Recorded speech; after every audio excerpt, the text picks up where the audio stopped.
आतंकवाद के साथ एक ग्लैमर जुड़ा हुआ था। हम पहले के दशकों में देखते थे, इवन कुछ सालों पहले तक देखते थे, अक्सर नौजवान जो है बंदूक लेकर अपनी फोटोएं खिंचवाते थे और सोशल मीडिया प्लेटफॉर्म्स पे पोस्ट करते थे और साथ में आकर अपनी आइडेंटिटी रिवील करते थे। लेकिन अब ये दौर बदल गया है। अब दौर है अनोनिमिटी का। अब जो नई एज का आतंकी है वो नहीं चाहता कि उसकी पहचान बाहर आए। अगर सुरक्षा के लिहाज से हम कहें तो ये नई एज का टेररिस्ट, इसे सुरक्षा कर्मी जो है उसे हाइब्रिड टेररिस्ट कहते हैं। तो ये हाइब्रिड टेररिस्ट होता कौन है? ये अक्सर जो होता है वो आम नागरिक की तरह दिखने वाला शख्स होता है। इसका कोई रिकॉर्ड नहीं होता, ये लिस्टेड नहीं होता, ये ग्रेडेड नहीं होता, इसके खिलाफ कोई केसेस नहीं होते, इसका कोई एरिया ऑफ ऑपरेशन नहीं होता।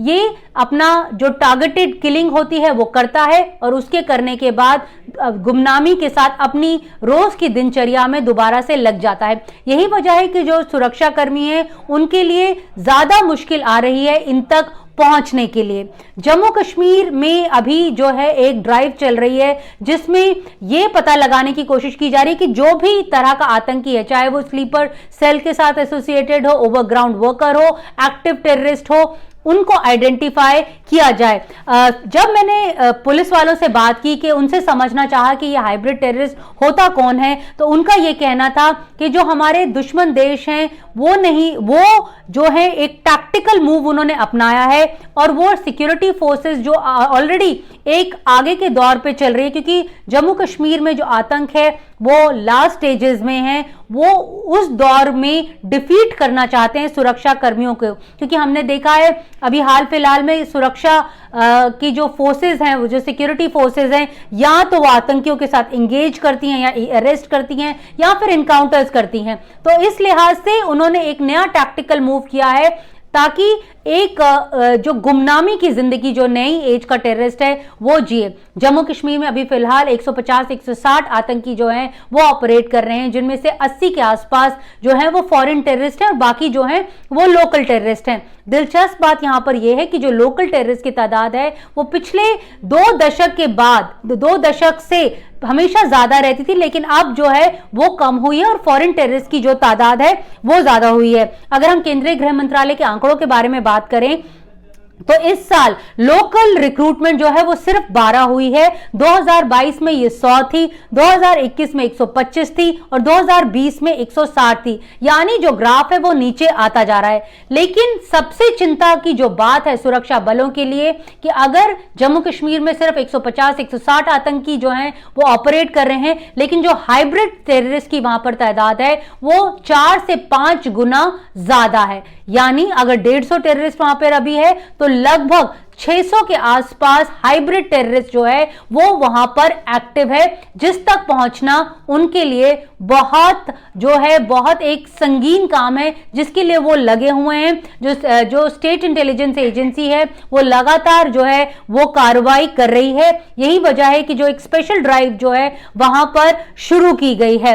साथ में यह भी बताया जा रहा है कि हाल फिलहाल में जो अभी केसेस जो खुले हैं उनमें भी हाइब्रिड टेररिस्ट की जो कार्रवाई है, जो उन्हीं के खिलाफ उन्हीं के नाम सामने आए, उन्हें ही गिरफ्तार जो है वो किया गया है।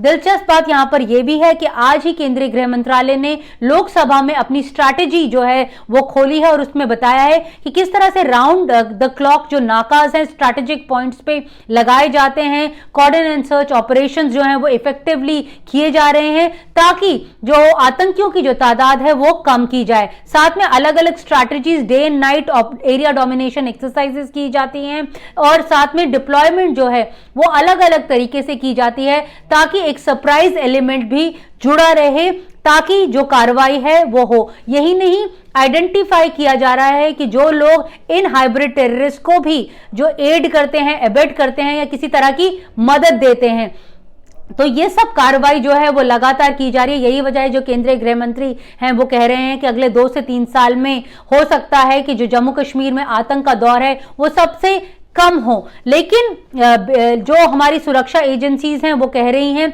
कि आने वाले दिनों में ये जो लेवल ऑफ वायलेंस है वो कुछ थोड़ा बढ़ जरूर सकता है, क्योंकि जिस तरह से जो पाकिस्तान में जो कुछ हो रहा है उसका जो एक पुश एलिमेंट है वो हमें अक्सर जम्मू कश्मीर में देखने को मिलता है। और खासकर अब इंडिया में अगले साल चुनाव है, तो ऐसे में पाकिस्तान नहीं चाहेगा कि जो ग्राफ है वो स्टैटिक रहे, वो थोड़ा सा ग्राफ को इंक्रीज करेगा, वायलेंस लेवल्स को थोड़ा बढ़ाएगा। यही वजह है कि वहां पे जो एक एरिया डोमिनेशन एक्सरसाइजेज हैं सिक्योरिटी फोर्सेस द्वारा, और जो आइडेंटिफिकेशन है इन हाइब्रिड टेररिस्ट की, उसके ऊपर वहां के सुरक्षा कर्मी जो हैं वो ज्यादा काम कर रहे हैं। नई दिल्ली से नीता शर्मा, एनडीटीवी इंडिया के लिए।